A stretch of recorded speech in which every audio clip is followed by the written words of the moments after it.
السلام عليكم ورحمة الله وبركاته. وعليكم السلام ورحمة الله وبركاته.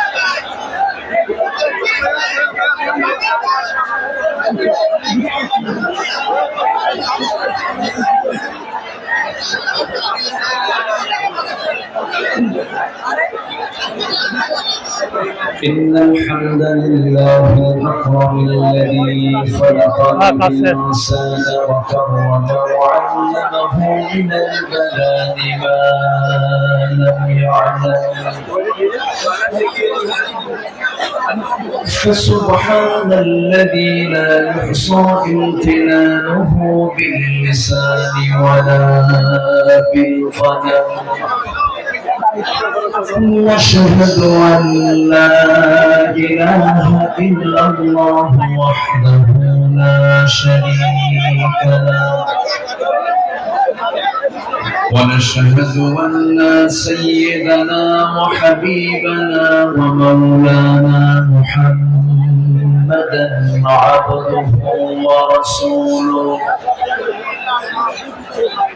الذي أرسله بالحق بشيرا ونذيرا وداعيا إلى الله بإذنه وسراجا منيرا، فقد قال الله تعالى في كلامه المجيد وفرقانه الحميد: أعوذ بالله من الشيطان الرجيم. بسم الله الرحمن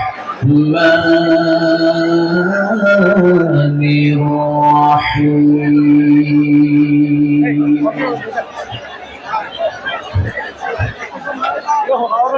يا أيها النبي إنا أرسلناك شاهدا ومبشرا ونذيرا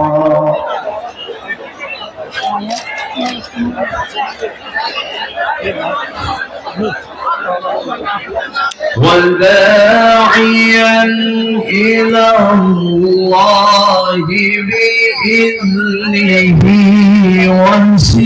وسراجا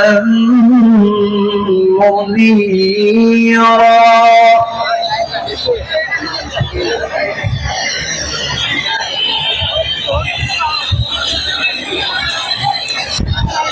وبشر المؤمنين بأن لهم فضلا من الله فضلا كبيرا.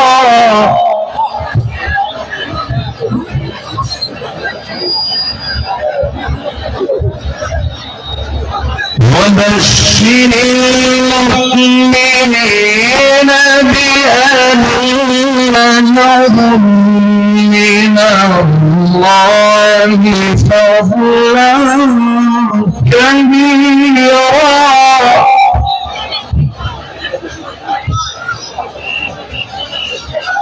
ولا تطع الكافرين والمنافقين ودع أذلهم وتوكل على الله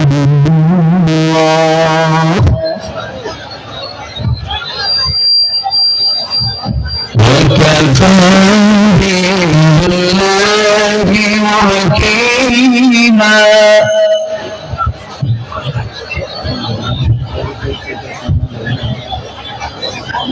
الله أكبر. بسم الله الرحمن الرحيم.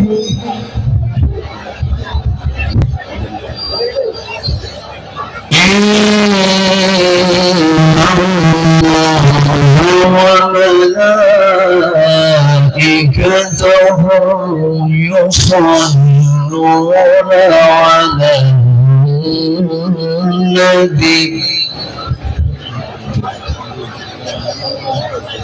يا أيها الذين آمنوا صلوا عليه وسلموا تسليما اللهم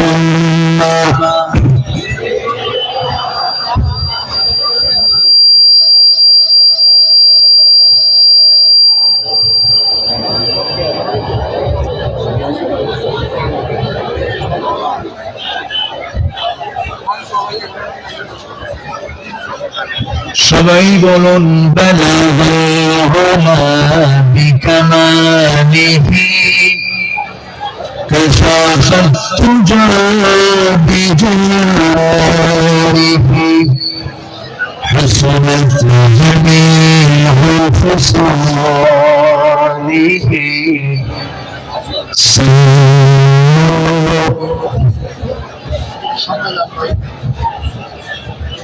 صورة يوصف بها حكمتي وقومهما قضيت الأباني يهدني صادما بلغ العلا كشف الدجى بجماله حسنت جميع خصاله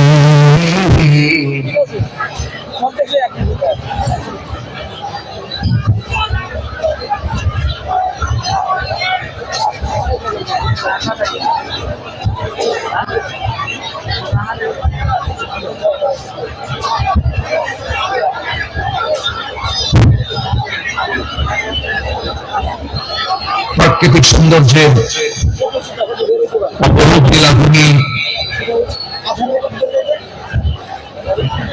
কক্সবাজার জেলার পেকুয়া উপজেলার মৌলানা শহীদুল্লাহ সিটি সংসদ পেকুয়া সমাজ উন্নয়ন পরিষদ কর্তৃক আয়োজিত অষ্টম বার্ষিকী তাফসীরুল কোরআন মাহফিল 2024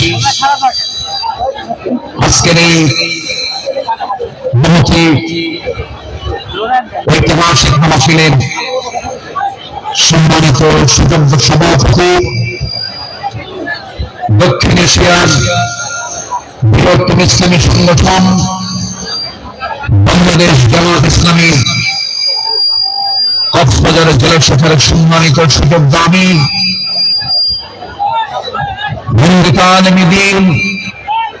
অধ্যক্ষ মাওলানা নূর আহমদ আনোয়ার আজকের এই মাহফিলের সম্মানিত প্রধান মুফাসসির বিশ্বনন্দিত আলেমে দ্বীন কোটি কোটি মুসলিম তৌহিদি জনতার হৃদয়ের স্পন্দন আমার অত্যন্ত কাছের আমার প্রিয় আমার অনুজ ডক্টর মিজানুর রহমান আজমারি হাফিজাহুল্লাহ আজকের এই প্রোগ্রামের বরেণ্য অতিথিবৃন্দ বিশেষ করে জীবন্ত শহীদ তালহা বিন উবাইদুল্লাহর যোগ্য উত্তরসূরি বাংলাদেশ জামাত ইসলামীর কেন্দ্রীয় কর্ম পরিষদের সদস্য জনাব ডক্টর শফিকুল ইসলাম মাসুদ হাফিজাহুল্লাহ আজকের এই প্রোগ্রামের সম্মানিত সঞ্চালক আমার স্নেহধন্য এই মাহফিলের স্বপ্নদ্রষ্টা আমার অত্যন্ত কাছের বিশিষ্ট ব্যবসায়ী স্মার্ট পাঞ্জাবি শপের কর্ণধার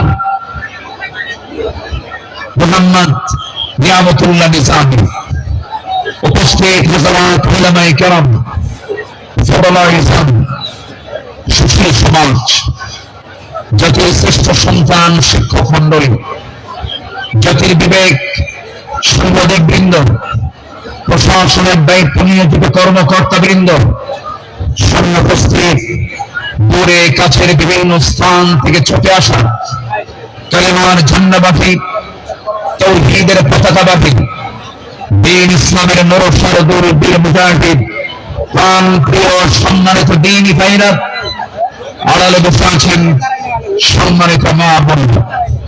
আলোচনার সূচনায় আনুষ্ঠানিকতার মধ্য দিয়ে আমার পক্ষ থেকে আবারও দিল খোলা সালাম, আসসালামু আলাইকুম ওয়া রাহমাতুল্লাহি ওয়া বারাকাতুহু। মহান রব্বুল কারীমের শুকরিয়া আদায় করছি যে মহান আল্লাহ সুবহানাহু ওয়া তাআলা একটি অনুকূল পরিবেশ তৈরির মধ্য দিয়ে তাফসীর মাহফিলের সেই হারানো চিত্র আমরা আবার ফেরত পেয়েছি। সেই মহান রব্বুল কারীমের দরবারে আমরা সবাই লাখ কোটি শুকর আদায় করি। জোরালো কণ্ঠে সমস্বরে আওয়াজ দিয়ে একযোগে বলে উঠছি আলহামদুলিল্লাহ, জোরে বলি আলহামদুলিল্লাহ। সবাই বলছে আল্লাহুম্মা ইন্নী আসআলুকা আল হুদা ওয়াত তুকা ওয়াল আফাফা ওয়াল গিনা। আমরা মহান রবের শুকর আদায় করে দিলাম।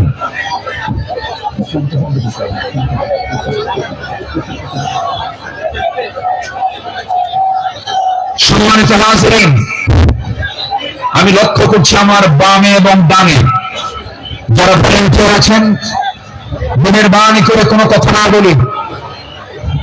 এই তাফসীর মাহফিলে কথা বলার অনুমতি কয়জনের বলেন তো? একজন। মসজিদে কথা বলে কয়জন? একজন। যদি আপনিও কথা বলেন তাহলে মাহফিল আর মাহফিল থাকবে না, মাহফিল বাজার হয়ে যাবে। এই জন্য আমি সবার কাছে করজোড়ে বিনতি জানাই, তাফসীর মাহফিলে এসে যদি আপনি শৃঙ্খলা ভঙ্গের যদি মামলা খান আল্লাহর আদালতে, তাহলে কিন্তু বড় বেকায়দা হয়ে যাবে। মেহেরবানি করে যদি দেখতে না পান, হৃদয়ের চোখে অনুভব করুন, দেখুন, কোনো কথা না বলি, মেহেরবানি করে আলোচনার দিকে আমরা মনোনিবেশ দেই। আল্লাহ পাক এই মাহফিলকে সফলভাবে আল্লাহ তাআলা যেন মাহফিল কমিটি করতে পারেন, আমরা যেন করতে পারি, সেই তৌফিক মহান রব্বুল কারীম আমাদেরকে দান করুন। জোরে বলি আল্লাহুম্মা আমিন। সম্মানিত ভাইরা, আজকে 2024 সাল, এই প্রোগ্রাম শুরু হয়েছে 2017 সাল থেকে। এই মাহফিলের শুরু থেকে নিয়ামতুল্লাহ নিজামী এই আয়োজন করে যাচ্ছেন। আল্লাহ তাআলা এই মাহফিলের সঙ্গে যারা সম্পৃক্ত ছিলেন, ইতিমধ্যে যিনি আমাদের মুরব্বী এম নিয়ামতুল্লাহ নিজামীর শ্রদ্ধেয় পিতা, আমাদের সকলের মুরব্বী মরহুম মাওলানা শহীদুল্লাহ রাহিমাহুল্লাহ, তিনি ইন্তেকাল করেছেন। আমরা তার জন্য দোয়া করি আল্লাহ রাব্বুল আলামিন তার কবরটাকে জান্নাতের টুকরা বানায় দেন। জোরে বলি আল্লাহুম্মা আমিন। সম্মানিত উপস্থিতি, এই সাইডে এত কথা হয় কেন? কোনো কথা বলা যাবে না তো? একটু মেহেরবানি করে আমরা একটু মেহেরবানি করে, পিছনে এলইডি আছে, প্রজেক্টর আছে, আপনি দেখতে পাবেন। মেহেরবানি করে মাহফিলের সৌন্দর্য রক্ষার দায়িত্ব একার না, সবার। সবার মেহেরবানি করে ডান পাশের আওয়াজটা মেহেরবানি করে বন্ধ করুন প্লিজ। আমার দিকে এখন তাকান। সম্মানিত দ্বীনী ভাইরা, সম্মানিত বন্ধুগণ, এই কোরআনের মাহফিলের এই সৌন্দর্য ওরা মুছে দিতে চেয়েছিল, একটা মহল ধ্বংস করতে চেয়েছিল। যেখানে মাহফিল, সেখানেই তারা বাধার সৃষ্টি করেছিল। যেখানে মাহফিল, সেখানেই তারা বিভিন্ন নানা ষড়যন্ত্র সৃষ্টি করেছিল। অসংখ্য আলেমকে বিগত 16 বছর অন্যায়ভাবে গ্রেফতার করে জেলখানা আটকে রেখে তাদের বাক শক্তিকে রুদ্ধ করে রেখেছিল। সম্মানিত ভাইয়েরা, আমরা সেই পরিবেশ আবারও ফিরে পেয়েছি, বলি আলহামদুলিল্লাহ। এই মুহূর্তে শুরুতে এই তাফসীরের এই প্ল্যাটফর্মে বসে যার কথা বারবার মনে হচ্ছে, যার কথা বারবার হৃদয়ে বারবার উঁকি মারছে, তিনি হচ্ছেন কিংবদন্তি শহীদ আল্লামা দেলোয়ার হোসেন সঈদ রাহিমাহুল্লাহ। সম্মানিত ভাইয়েরা, 2009 সাল আমার জীবনের প্রথম হজ এবং 2009 সালে শহীদ আল্লামা দেলোয়ার হোসেন সঈদ সাহেবের শেষ হজ।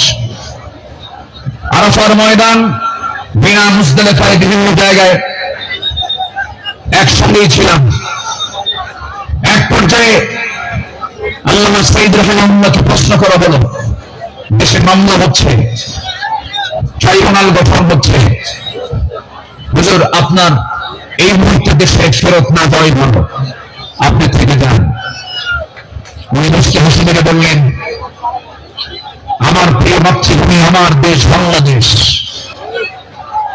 আমার দেশের জনগণ মানবেতর জীবনযাপন করবে, তারা রুদ্ধ থাকবে, জেল থাকবে, রক্ত ঝরাবে, আর সাইডে পালিয়ে বেড়াবে, বিদেশে থাকবে, এমন শিক্ষা আমার রাসূল দেন না। তিনি জেলকে মামলাকে তোয়াক্কা না করে বীরের বেশে তিনি দেশে ফিরে এসেছেন। 2010 সালের 30 জুন তাকে অন্যায়ভাবে গ্রেফতার করা হয়। দীর্ঘ 13টা বছর অন্যায়ভাবে জেলখানায় আটকে রাখা হয়। এদেশের নির্যাতন ইতিহাসে সবচাইতে রিমান্ডের সবচাইতে বেশি নির্যাতন করা হয়েছে আমাদের আল্লামাকে। সম্মানিত ভাইয়েরা, এটাই শেষ নয়। শেষ পর্যন্ত 2023 সালের 13 আগস্ট চিকিৎসার নাম করে সেই জায়গা থেকে, জেলখানা থেকে জোর করে সেখান থেকে বের করে হসপিটালে তাকে ষড়যন্ত্রের মধ্য দিয়ে ইমাম আবু হানিফার ওই একই পদ্ধতিতে বিষ প্রয়োগের মধ্য দিয়ে পয়জনিং করে তাকে শহীদ করা হয়েছে। আমরা তাফসীর মাহফিলের এই প্ল্যাটফর্ম থেকে, তারই তৈরি করা এই ময়দান থেকে স্পষ্টভাবে জানান দিতে চাই, অবিলম্বে আল্লামা সাঈদীর খুনি হত্যাকারীদের চূড়ান্ত শাস্তি নিশ্চিত করা হোক। রাজি আছেন কারা কারা? হাত উঁচু করে দেখান মুসলমান।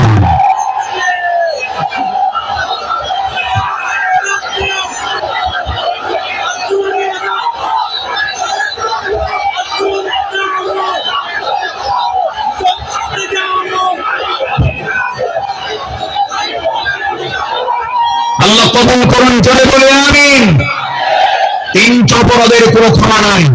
কয়টা? 3 অপরাধের কোনো ক্ষমা নাই। নাম্বার 1, কতলুন নফস, যারা হত্যাকারী তাদের কোনো ক্ষমা হতে পারে না। নাম্বার 2,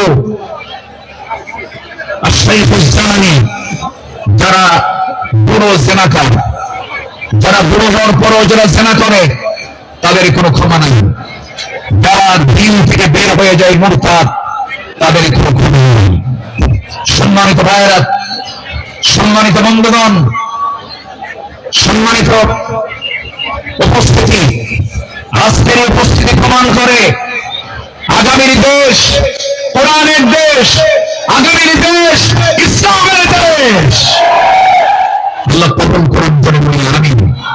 আরো জোরে আমিন। আমার পরে আমাদের সবার পরিবার টুকরা মুসলিম বেঁচে থাকতে পারেননি, অনেক জুলুম তার উপর করা হয়েছে। ডক্টর মিজানুর রহমান আজহারি হাফিজাহুল্লাহ আসবেন, কিন্তু এইরকম যদি আপনারা সাইড টক করেন, বলেন, যদি আওয়াজ করেন, আলোচকের কানে যদি সাইড আওয়াজ যদি চলে আসে, আলোচনা কি ভালো হতে পারে? তাহলে এই বিষয়টি একটু খেয়াল করার চেষ্টা আমি অনুরোধ করব, একটু মেহেরবানি করে, কোন আওয়াজ না করে, মেহেরবানি করে যে যেখানে আছেন মনোযোগ দিয়ে আমরা কথাগুলো শুনবো, জোরে বলি ইনশাআল্লাহ। আমি আলোচনার সূচনায় কোরআনে কারীমের গুরুত্বপূর্ণ একটি সূরা সূরাতুল আহজাব থেকে আমি 4টি আয়াতে কারিমা তেলাওয়াত করেছি, যেখানে আমার নবীকে আল্লাহ তাআলা তার কিছু গুণগত দিক তুলে ধরেছেন। এই পৃথিবীতে যত নবী এসেছেন, সকল নবীর ভিতরে সবচাইতে বেশি সম্মানিত নবী হচ্ছেন মুহাম্মদুর রাসূলুল্লাহ। বলে বলেন মুহাম্মদুর রাসূলুল্লাহ। আল্লাহ তাআলা তার রাসূলকে নাম ধরে ডাকতে পারতেন, কিন্তু নাম ধরে ডাকেননি। সম্মান দিয়েছেন, আমার নবীর সম্মানটা কত। আল্লাহ রাব্বুল আলামিন অন্য নবীদের নাম ধরে ডেকেছেন, ডাক দিয়েছেন। আল্লাহ রাব্বুল আলামিন বলছেন, ইয়া আদম উসকুন আনতা ওয়া যাওজুকা আল-জান্নাহ। ডাক দিয়েছেন, ওয়া মা তিলকা বিয়ামিনিকা ইয়া মূসা। ডাক দিয়েছেন, ইয়া ইয়াহইয়া খুযিল কিতাবা বিকুওয়া। আল্লাহ তাআলা সব নবীকে হাফেজা করেছেন, কিন্তু একবারের জন্য মানুষকে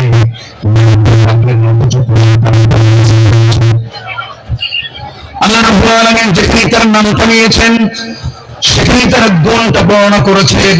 এক জায়গায় বলছেন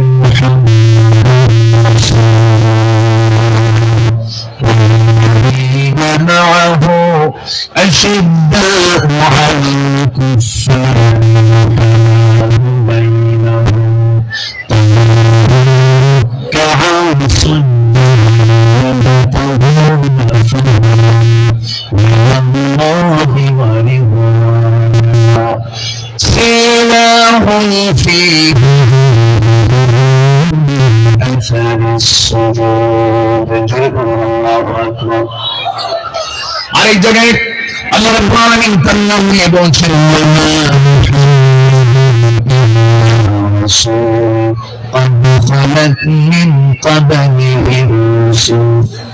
কিন্তু আল্লাহ রাব্বুল আলামিন কোথাও নামকে সম্বোধন করে ডাক দেন না। আরেক জায়গায় বলছেন,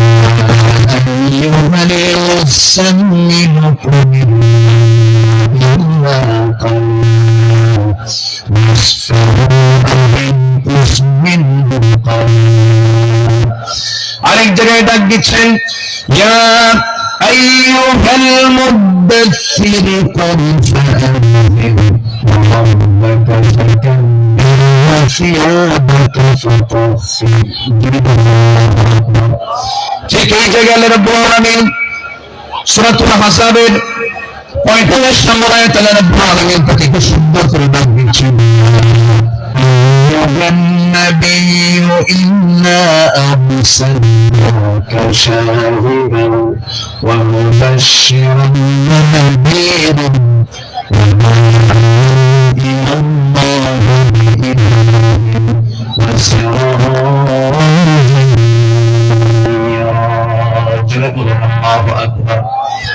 হে আমার নবী, আমি আপনাকে পাঠিয়েছি সাক্ষী করে, শাহিদ করে, মুবাশশির করে, সুসংবাদদাতা করে, ওয়ানাযীরা বিপদ প্রদর্শন করে পাঠিয়েছি। আমি করে পাঠিয়েছি। আমার আল্লাহ তাআলা আমার রাসূলকে সম্মান দিয়েছেন। শুধু আলেমদের উপরে নির্যাতন হয়েছে তা নয়, আমার রাসূলকে নিয়ে বাজে কটূক্তি পর্যন্ত করা হয়েছে। ঠিক না? রাসূলকে নিয়ে অনেক কটূক্তি করেছে বিভিন্ন ব্লগ। আমার দেশে কিছু বুদ্ধিজীবী আছে যাদের কাজই হলো ইসলাম নিয়ে বাজে কথা বলা, রাসূলকে নিয়ে বাজে কথা বলা। রাসূলকে নিয়ে বলা হয়েছে, এমন ভাবে কথা বলা হয়েছে রাসূল নাকি ছিলেন জিনাকার, রাসূলকে জঙ্গি মুহাম্মদ বলে গালি দিয়েছে। ওরা 16 বছর আমাদের তালিকা করেছে, আমরা এখন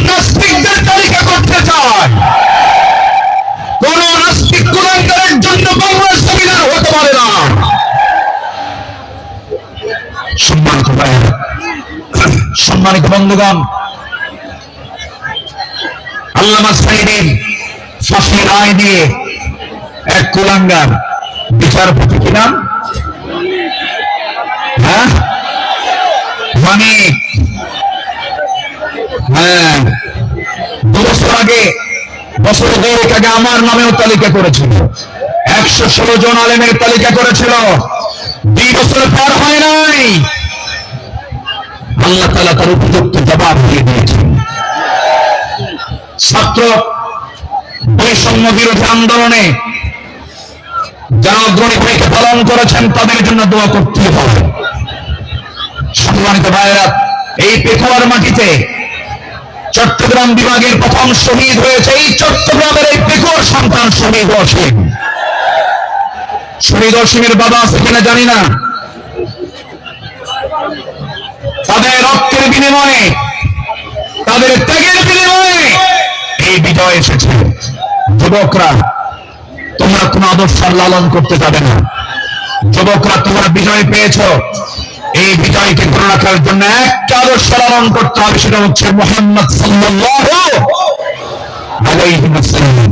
তাহলেই সফল হবে। لقد كان لكم في رسول الله أسوة حسنة لمن كان يرجو الله واليوم الآخر وذكر الله كثيرا।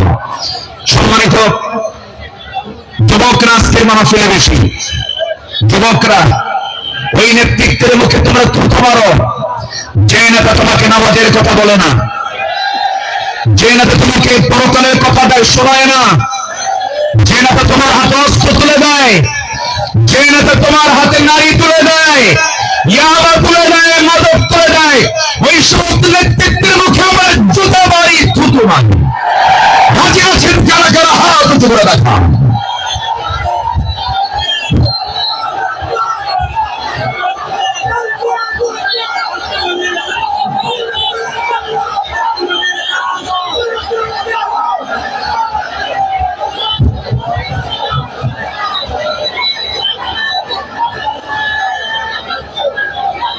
আল্লাহ কবুল করুন, জোরে বলি আল্লাহুম্মা আমিন। যুবকরা, তোমাদের হাতে আগামীর বাংলাদেশ, নতুন বাংলাদেশ করার জন্য কোন আদর্শ আমরা মানি না, আমরা মানি উসওয়ায়ে হাসানাহ, নবীর আদর্শ, নবীর আদর্শ, নবীর আদর্শ। আল্লাহ কবুল করুন, জোরে বলি আমিন। প্রত্যেক মাহফিলে টাইম সিলেকশন থাকে, আজকের মাহফিলে টাইম সিলেকশন আছে। আমাকে খুব অল্প সময়ের মধ্যে হয়তো আমাকে শেষ করতে হবে, এই জন্য আমাকে সামারাইজ করে, সংক্ষিপ্ত করে কিছু কথা বলতে হচ্ছে। সম্মানিত ভাইয়েরা, সম্মানিত বন্ধুগণ, এই মাহফিলের এই প্ল্যাটফর্মে 16 বছর যারা এই কাজ করেছেন তাদেরকে ভালোভাবে মাহফিল করতে দেওয়া হয়নি। আমি আব্দুল্লাহ আল আমিন, আমাকে কত জায়গা থেকে মাহফিলের এই প্ল্যাটফর্ম থেকে, এই চেয়ার থেকে কতবার ধরে নিয়ে যাওয়া হয়েছে, এটার হিসাব আমার নেই।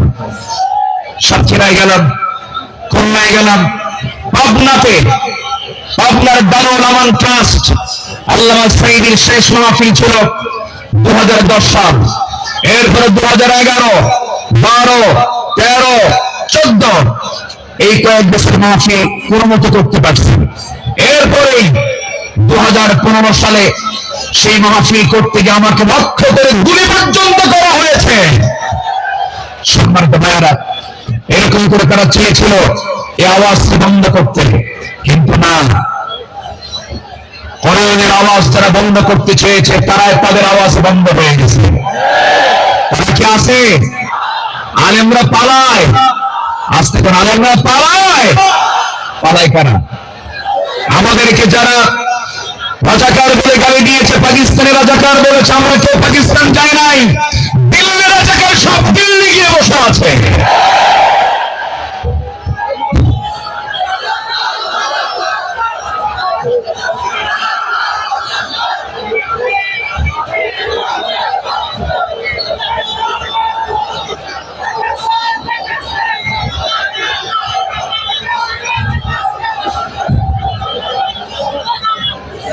সম্মানিত হাজিরিন, সম্মানিত ভাইয়েরা, তাহলে আমাদের আদর্শ, আমাদের চেতনা, আমাদের মূল নেতা একজন, তিনি হচ্ছেন মুহাম্মদুর রাসূলুল্লাহ। মুহাম্মদুর রাসূলুল্লাহ, রাসূলকে আমরা মানবো এক জায়গায় না সব জায়গায়।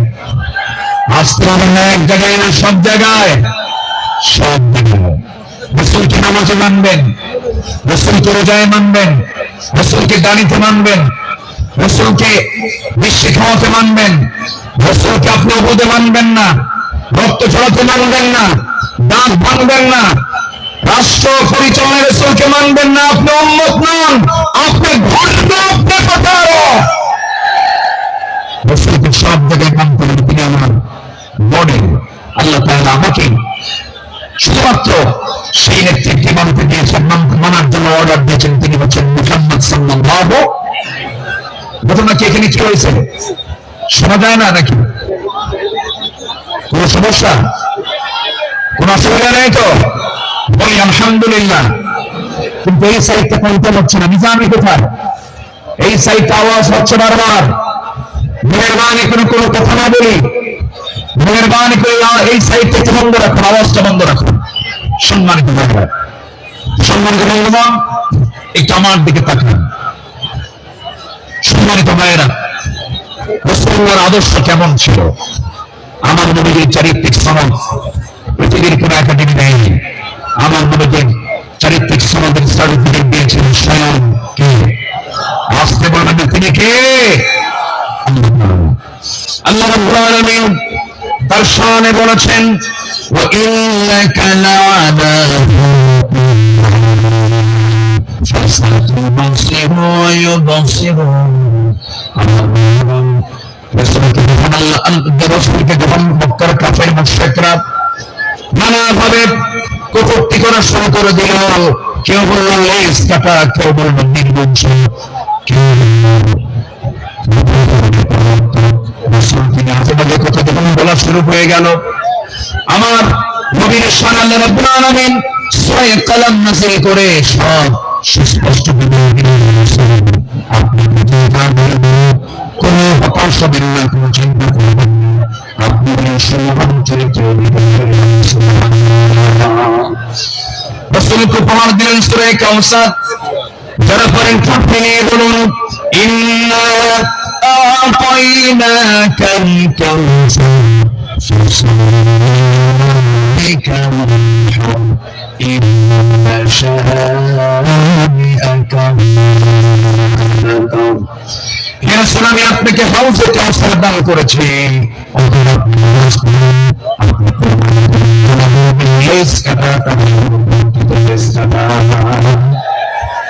আমাদেরকে কত দামি দিয়েছে।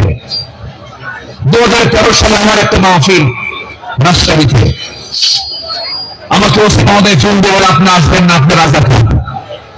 বললাম, আপনি আমাকে রাজাকার বলেন, আপনি কি আমাকে চিনেন? কি শুনেছি? বললাম, 1971 সালে তো আমার মায়েরই বিয়ে হয় নাই। 71 সালের ঘটনা, 1971 সালের ঘটনা। সাক্ষীর জন্ম হল 76, সাক্ষীর জন্ম কি 76? তাহলে এই সাক্ষী 71-এর ঘটনা দেখলো কেমনি? রূপের জগৎ থেকে গেছে। এইরকম করে মিথ্যাচার করে তারা চালিয়েছিল 16 বছর। ফেরাউন পৃথিবীতে বেঁচে ছিল হলো 1600 বছর, এরা ছিল 16 বছর। সংখ্যার যে মিল বলবো কেমনি বুঝলাম না। একটা সংখ্যার মিল আছে না নাই? চরিত্রেরও মিল আছে। ফেরাউনের একটাই সমস্যা ছিল, সেটা হলো আমাকে ক্ষমতায় থাকতেই হবে, প্রয়োজনে আমার মানুষ দরকার নিয়ে মেরে শেষ করে দিবে। ফেরাউন কি করেছিল? জীবিত মায়ের পেট চিরে ছেলে সন্তানগুলোকে হত্যা করেছিল। এই পৃথিবীতে হত্যা রাজনীতি, ক্ষমতাকে পাকাপোক্ত করার জন্য হত্যা রাজনীতি প্রথম শুরু করেছিল ফেরাউন।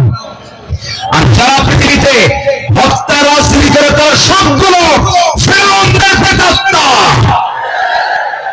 ফেরাউনকে আমরা বিদায় জানিয়ে দিয়েছি। সেখানে এক মাহফিলে বললাম এই কথা, একজন সামনে একবার, হুজুর ওটা ছিল পুরুষ ফেরাউন, আর আমাদের দেশেরটা ছিল লেডিস ফেরাউন।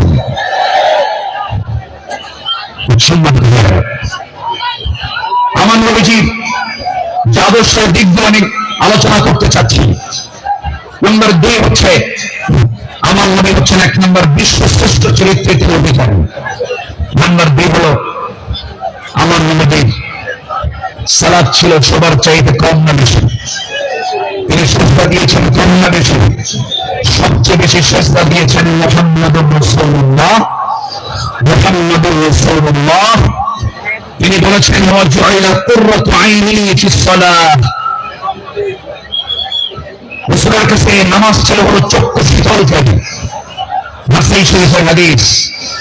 সম্মানিত ভাইয়েরা, আমার নবীজির নামাজ ছিল অনেক লম্বা। তিনি যখন নামাজে দাঁড়িয়ে পড়তেন লম্বা সময় নামাজ পড়তেন। সেজদায় যখন যেতেন তার চোখের পানি এত পড়তো দায়ের নামাজ উঠে যেত। এবং তিনি যখন কাঁদতেন হাদিস এসেছে তার কান্না তার আওয়াজ এমন হতো চুলার উপরে পানি গরম দিলে যেমন টকবকের একটা আওয়াজ হয়, আমার নবীজি যখন কাঁদতেন তখন টকবক করা পানির মতো আওয়াজ হতো আমার নবীজির মুখ থেকে। তিনি এত কাঁদতেন অথচ তার জীবনের কোনো গুনাহ ছিল না। তিনি কাঁদতেন অথচ ধরা সেজদায় পড়ে পড়ে ঘন্টার পরে ঘন্টা। কোন এক রাতের আধারে আমার নবীজি সেজদায় পড়ে কাঁদতেছেন, পাশে বসে আছেন সেজদার মধ্যে পড়ে আছেন। তিনি নবীজির কোনো আওয়াজ নাই, নবীজির কোনো শব্দ নাই। ঘন্টা পার হয়ে যায়, আমরা জানাই সামনে করছেন বুঝেন পেশাল করবেন কিনা। চিমটি কাটলেন, চিমটি কাটার সঙ্গে সঙ্গে তিনি মরে উঠলেন চিমটি কাটলে আপনি নড়াচড়া করেন না, আমি আপনাকে চিমটি কেটে বুঝলাম আপনি জীবিত আছেন কিনা। রাসূল বলছেন আমাকেও পাকড়াও করেন, তার পাওয়ারি করে কিন্তু চাদর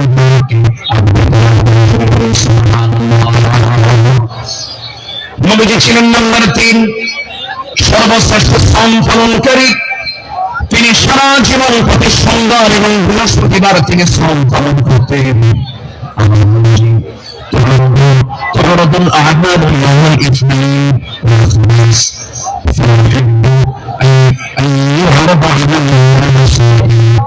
আমার নবীজি সোমবার এবং বৃহস্পতিবার তার রোজা কখনো বাদ হতো না।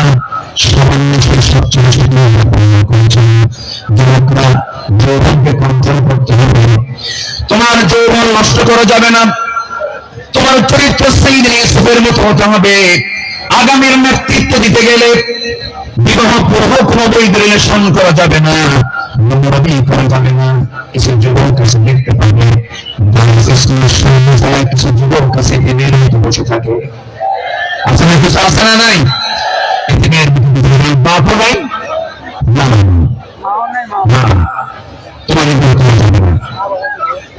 তোমার সঙ্গে বহু কাজ পড়ে আছে। আলিয়া তোমাকে ডাকবে, নাইলি তোমাকে ডাকবে। সেই দিন ইউসুফের চরিত্র নিয়ে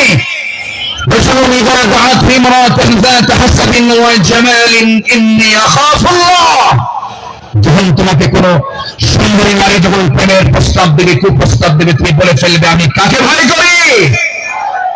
আল্লাহকে ভয় করি। এই চরিত্র নিয়ে তোমাকে এগোতে হবে।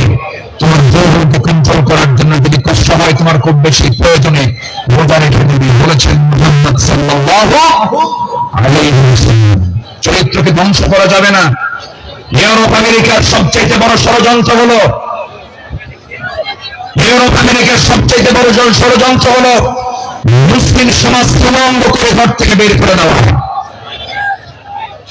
অ্যাটম বোম যতটুকু না ক্ষতিকর, তার চাইতে বড় ক্ষতিকর হলো আমেরিকার হলিউড, ভারতের বলিউড। যুবকরা, ওই সমস্ত নোংরামি তোমার জীবনে আনা যাবে না। তোমার মাথার চুল থেকে শুরু করে নিয়ে পা পর্যন্ত প্রত্যেকটা জায়গায় থাকতে হবে নবীর আদর্শ। কিসের আদর্শ? নবীর আদর্শ। মাথার চুল ইদানিং দেখা যায় মাথার চুলগুলো কাটে কেমন করে দেয়, দুই দিকে চুল নেই, পিছনেও চুল নেই, একেবারে চামড়া বের করা, মাথার উপরে গোল কইরা একদম নারিকেল সিমসিমা, আছে না নাই, আছে না নাই, একদম গোল করে রেখে দেয়। যখন বলা হয় এই ছেলে তুমি যে মাথার চুলটা এরকম করে রাখছো এই মডেলটা পাইছো কোথায়, হুজুর বুঝবেন না, তুমি কে নেইমার, তুমি কে কুত্তা।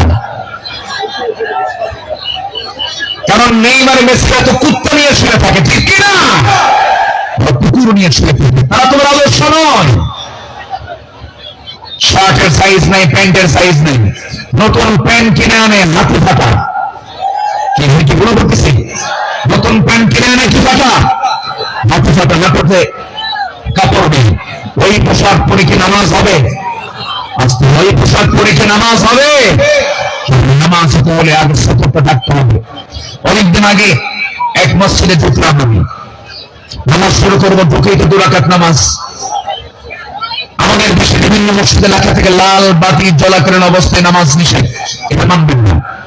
আমার নবীর সুন্নাহ যদি মানেন তাহলে মসজিদে ঢুকেই কয় রাকাত নামাজ পড়েছেন মুহাম্মদ সাল্লাল্লাহু আলাইহি ওয়াসাল্লাম। তো আমি ভিতরে ঢুকে নামাজ শুরু করবো, দেখি সামনে এক যুবক নামাজে দাঁড়িয়েছে এরকম একটা প্যান্ট আর শার্ট নিয়ে। তো ভাবলাম দেখি ওর নামাজটা আগে দেখি। রুকুতে যখন গেছে রুকুর ঠেলায় দেখি শার্ট উপরে প্যান্টটা নিচে দেখি, মাঝখানে ঠেলা। তো ভাবলাম এই তো রুকুর হাল, শেষ বাইছে কিভাবে আনতে হবে। শেষটাই যখন গেছে তখন দেখি প্যান্ট খুলে আন্ডার প্যান্ট গেছে। এই হলো পোশাকের হাল। এই জাতীয় কোন পোশাক যুবকরা পরে না, তোমার সুরত এবং সিরাত হতে হবে নবীর আদর্শ জীবিত, নবীর আদর্শের মতো হতে হবে, নবীর আদর্শকে লালন করতে হবে, সম্মান করতে হবে। নম্বর 4, আমার নবী ছিলেন অশেষ দানশীলতার শ্রেষ্ঠ একটা উদাহরণ। তিনি বেহিসাবি দান করতেন, কিচ্ছু রাখতেন না, সব দিয়ে দিতেন। দিন প্রতিষ্ঠার সংগ্রামে রাসূল যেদিন মারা যাবেন, আমার নবীর ইন্তেকালের সময় হয়ে গেল, নবীজি দুনিয়া থেকে বিদায় নেবেন। আমাদের আয়েশা লিখেছেন দুনিয়া থেকে বিদায় নেবেন, এমন সময় বলছেন আয়েশা রে আমি মনে হয় দুনিয়া থেকে বিদায় নেব।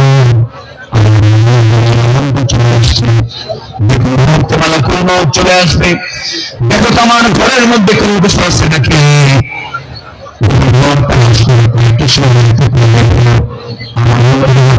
তিনি বললেন আয়েশা এতটুকু সম্পত্তি রাখতে চাই, এতটুকু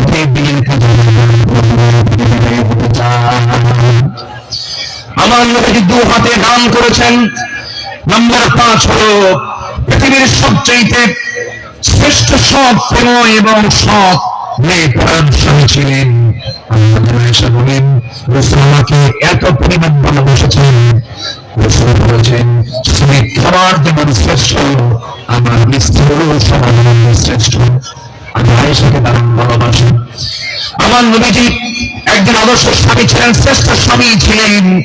আমার নবীদের চারিত্রিক গুণ নিয়ে আমরা আলোচনা করতে পারি, বিপদাকর্ষের সঙ্গে কেউ কোনো শেষ করতে পারবে না, কারণ তার চারিত্রিক সনদ পাক নিয়ে নিয়েছেন।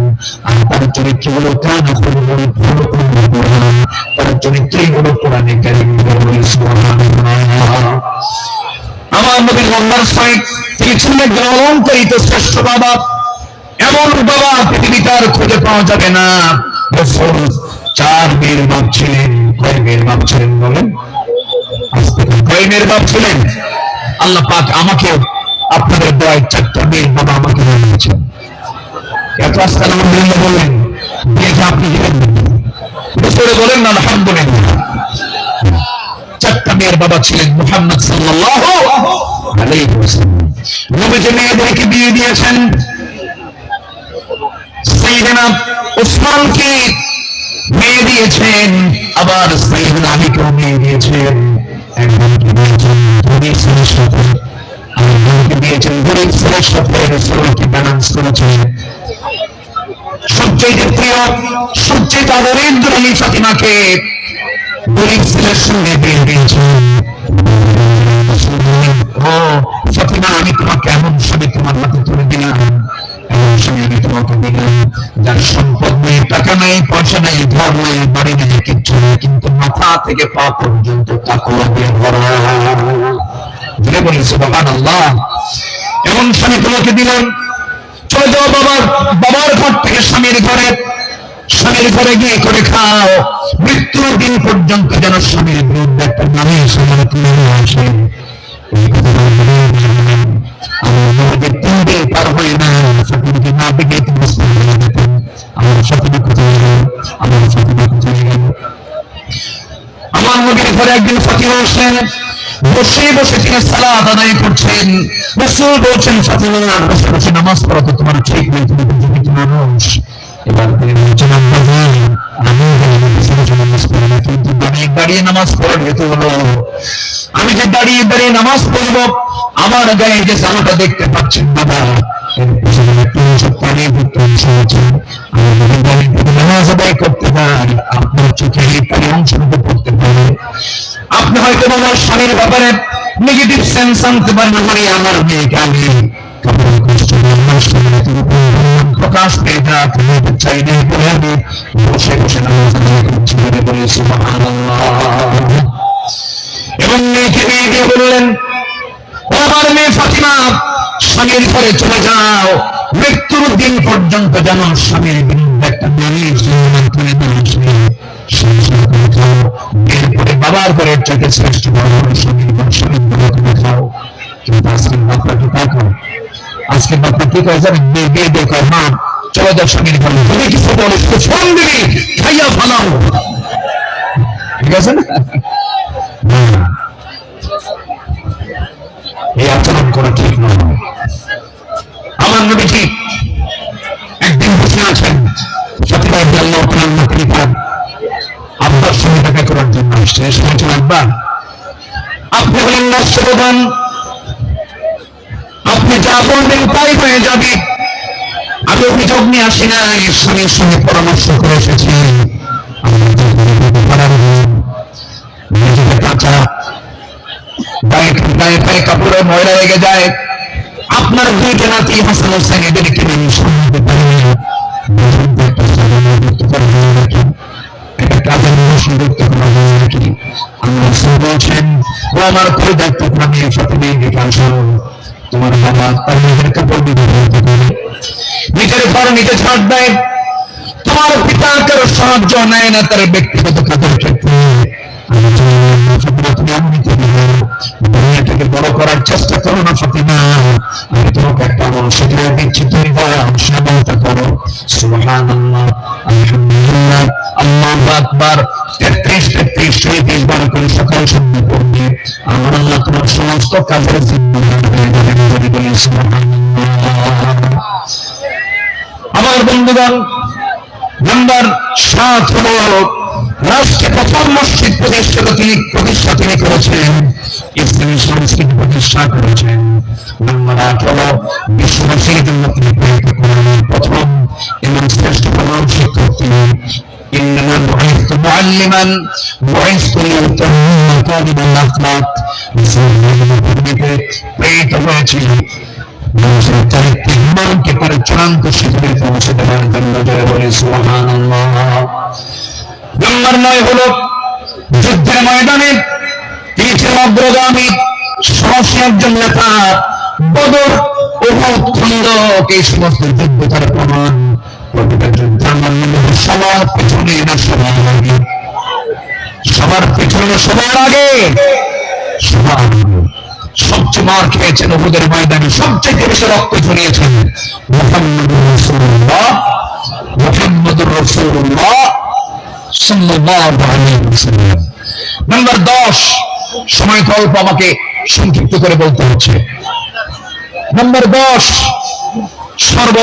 সর্বদা তওবার জন্য অস্থির চিত্তের অধিকারী, অস্থির মনের অধিকারী, সর্বদা তিনি তওবা করতেন এবং তিনি বলতেন, তুবু ইলাল্লাহ ফাইন্নী আতুবু ফি ইয়াউমি 100 মাররা। ওমর সাহাবীরা, তোমরা বেশি করে তওবা করো, আমি বিশ্বনবী সারাদিনে 100 বারেরও বেশি বার তওবা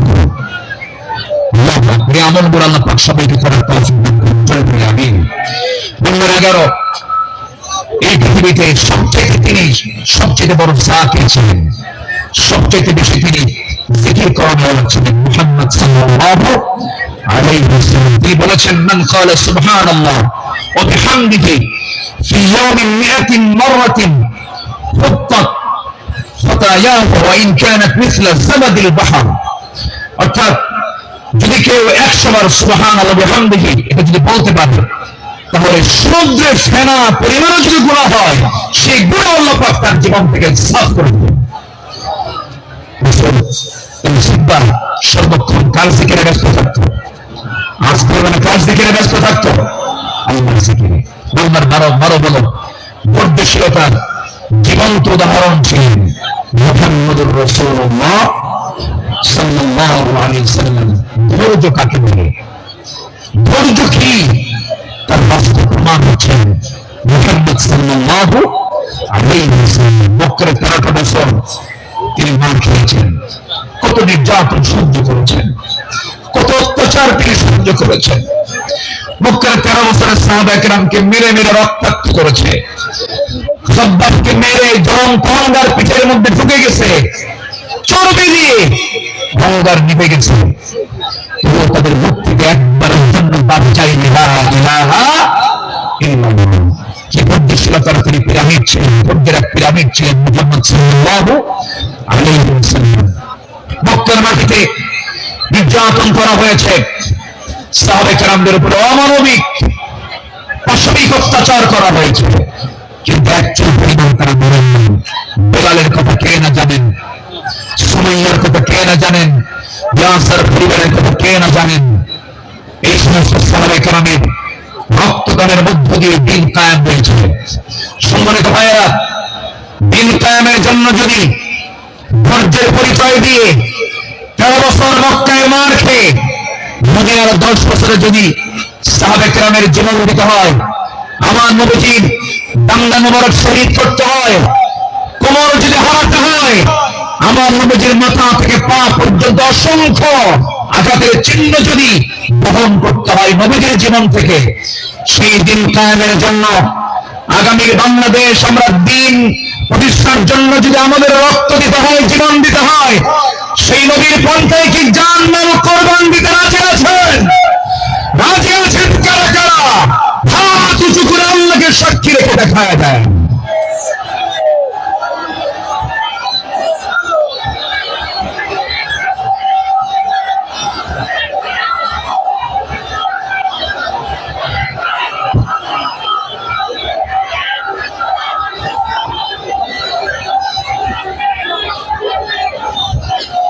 আল্লাহ কবুল করুন, জোরে বলে আমিন, আরো জোরে আমিন। ভাইরে, জীবন দেওয়া তো সস্তা না, যত রক্ত লাগে দেব, প্রয়োজনে লোক পাঠাবো, আমি যাবো না। এই চরিত্রের মুনাফিক আমার দেশে আছে না নাই? আবু সাঈদরা জীবন দেয়, আমার দেশের কিছু মুফতিরা ফতোয়া দেয়, ও তো শহীদ হয়। আবু সাঈদরা জীবন দেয়, শহীদ অসীমরা জীবন দেয়, আমার দেশে কিছু ফতুয়া সন্ত্রাস, এগুলো ফতুয়া সন্ত্রাস, এটা ফতুয়া দেওয়া নাকি শহীদ হয় না। তুমি কোন কিছু করছো? আমার দেশে 16 বছর অনেক ওলামা, অনেক আলেম আমার দেশে অবস্থান করছেন, এখনো আছেন। বিগত 16 বছর তাদের উপর একটা মান্যতার কথা, একটা আচরণ গায়ে লাগে নাই। দেশ যখন পথ পরিবর্তন হয়েছে, চোরের মায়ের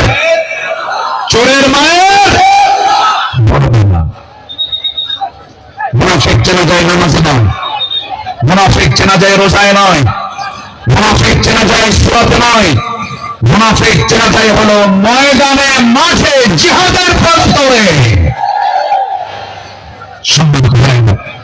আমার সময় ফুরিয়ে যাচ্ছে, আমি যে কোনো মুহূর্তে শেষ করে দেব।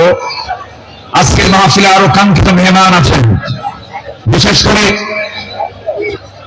আমার পরপরই আসছে নাকি?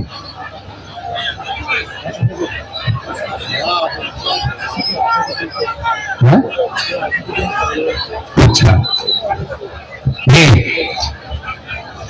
বিশেষ করে এদেশের ইসলামী আন্দোলনের জীবন্ত শহীদ তালহা বিন উবাইদুল্লাহর যোগ্য উত্তরসূরি ডক্টর শফিকুল ইসলাম মাসুদ হাফিজাহুল্লাহ তিনি অল্প সময়ের মধ্যে আমাদের মাঝে আসবেন, জোরে বলি ইনশাআল্লাহ, জোরে বলি ইনশাআল্লাহ। তার বয়ান ছিল মাগরিবের পরে, উনি আসতে একটু পথচারের কারণে দেরি হচ্ছে বিধায় আমি আগে উঠেছি। উনি ওনার তেজোদ্দীপ্ত বিনয়ের খোরাক আপনাদের জুটাবেন, জোরে বলি ইনশাআল্লাহ, আর জোরে বলি ইনশাআল্লাহ। সম্মানিত হাজিরিন, নম্বর 12 যে গুণটার কথা বলছিলাম, আমার নবী ছিলেন ধৈর্যশীলতার এক মুক্ত প্রতীক। তায়েফের ময়দানে গিয়ে রাসূল দাওয়াত দিতে গিয়ে ফুল পেয়েছেন না পাথর পেয়েছেন? ফুল পেয়েছেন না পাথর পেয়েছেন? পাথর পেয়েছেন। আমার নবীজি মক্কার মাটিতে দাওয়াত দিতে গিয়ে নবীর বিরুদ্ধে মামলা হয়েছে, নির্যাতন হয়েছে, আঘাত করা হয়েছে, রক্তাক্ত করা হয়েছে। রাসূল 13 বছর মার খেয়েছেন, কিন্তু মদিনায় আসার পরে তিনি মার খান নাই, মার দিয়েছেন। এখান থেকে প্রমাণ হয় মায়ের খাওয়া যেমন সুন্নাত, মায়ের দেওয়া যেমন সুন্নাত। প্রয়োজনে বাতিল শক্তিকে আঘাত করার জন্য মায়ের দিতে হবে। রাজি আছেন কারা কারা? হাত উঁচু করে দেখান।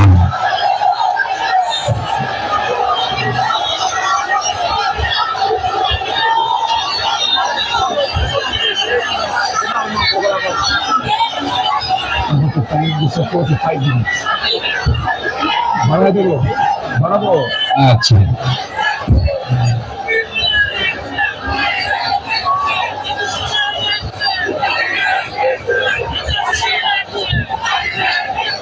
যে আমি তো দাঁড়াতে বলিনি, ভাই। আপনি দাঁড়িয়ে আছেন, আরেক ভাইয়ের কষ্ট হচ্ছে। একজন দাঁড়িয়ে আছে, আরেক ভাইয়ের কষ্ট হচ্ছে। আপনি কি কষ্ট দিতে চান? এই মুহূর্তে বসে পড়ুন, বসুন। আমি জানি আপনি দাঁড়িয়েছেন কেন, কোমর লেগে গেছিল। আর কতক্ষণ থাকা যায়? প্রচন্ড ধৈর্যশীলতার পরিচয় দিচ্ছেন আপনারা। এদিকে আমার আলোচনা চলতেছে, বড় ধৈর্যশীলতা। ধৈর্য ধারণ করার শক্তি ধৈর্য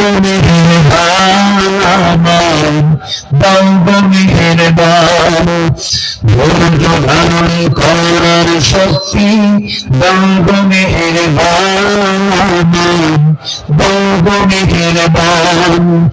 বুকের ভেতর ব্যথার নদী বইছে অবিরাম, বইছে অবিরাম। ধৈর্য ধারণ করার শক্তি দাও মেহেরবান, দাও মেহেরবান। জোরে বলি আমিন, আরো জোরে আমিন। নম্বর 13 হলো সৎ নেতৃত্ব এবং ন্যায় বিচারে উজ্জ্বল দৃষ্টান্ত রেখেছেন মুহাম্মদ রাসূলুল্লাহ সাল্লাল্লাহু আলাইহি ওয়াসাল্লাম। সবার কম বেশি জানা আছে, আমার নবীজির কাছে এক সম্ভ্রান্ত মহিলা চুরির প্রমাণ মিলেছে। নবীর কাছে রিপোর্ট এসেছে। রাসূল বললেন, তোমরা এই মহিলাকে নিয়ে যাও, কোনো কথা নেই। ইসলামের যে সিদ্ধান্ত, হাত কেটে ফেলা, ফাক্তাউ আইদিয়াহুমা, আস-সারিকু ওয়াস-সারিকাতু ফাক্তাউ আইদিয়াহুমা, কোনো কথা নেই, চুন্নি হলেও হাত কেটে দিতে হবে। সেই সম্ভ্রান্ত পরিবারের সদস্যবৃন্দ সাইয়েদনা ওমর ফারুকের কাছে সাইয়েদনা ওমর, আপনি যদি একটু সুপারিশ করতেন, হয়তো আমাদের রাসূলের ইত্তেখানে ক্ষমার দৃষ্টিতে দেখতেন, মধুর শাস্তি দিতেন। সাইয়েদনা ওমর ফারুক যখন তার কাছে গিয়ে বললেন, ইয়া রাসূলুল্লাহ, সম্ভ্রান্ত পরিবারের মেয়ে, দেখুন তো একটু এই জায়গায় শাস্তিটাকে কমিয়ে লঘু করা যায় কিনা। আমার নবীজির চেহারা রক্তিম আকার ধারণ করলো, নবীজির চেহারা লাল বর্ণ আকার ধারণ করলো। নবীজি এবার বলছেন, ওমর, তোমার দারাজ গ্রন্থ কোথায় গেল?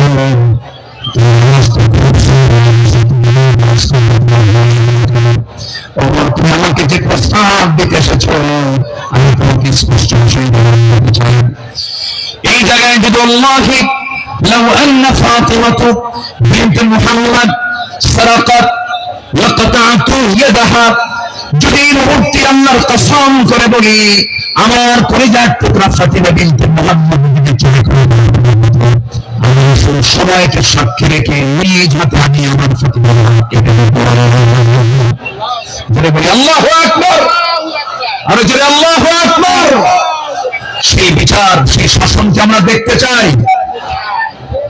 সেই বিশ্বনবী তৈরি করা, তিনি যে পার্লামেন্ট তৈরি করেছিলেন, যে আদালত কায়েম করেছিলেন, কোরআনের আদালত, সেই কোরআনের আদালতকে আমরা দেখতে চাই। তাহলে আমরা সৎ এবং যোগ্য নেতৃত্ব কায়েম করব, সেই কাজে আমরা নিজেকে প্রস্তুত করবো। জোরে বলি ইনশাআল্লাহ, আরো জোরে বলি ইনশাআল্লাহ। জিকির করি লা ইলাহা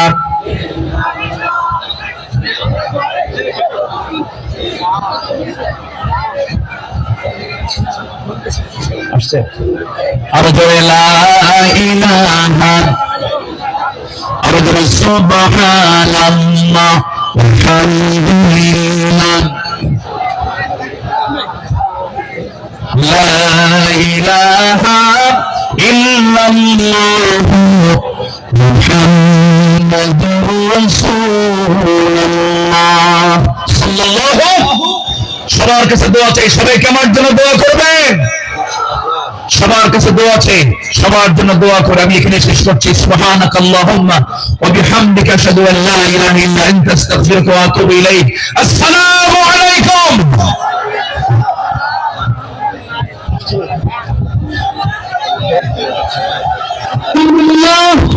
সবাই বলতেছেন আলহামদুলিল্লাহ। একটু পরে বিশাল মহফিল উপস্থিত হবেন বাংলাদেশের যুব সমাজের আমাদের সকলের প্রিয় ডক্টর শফিকুল ইসলাম নাসির ভাই। সম্মানিত উপস্থিতি, এখন বক্তব্য রাখবেন, সংক্ষিপ্ত বক্তব্য রাখবেন জাতীয় পতাকা জামাতের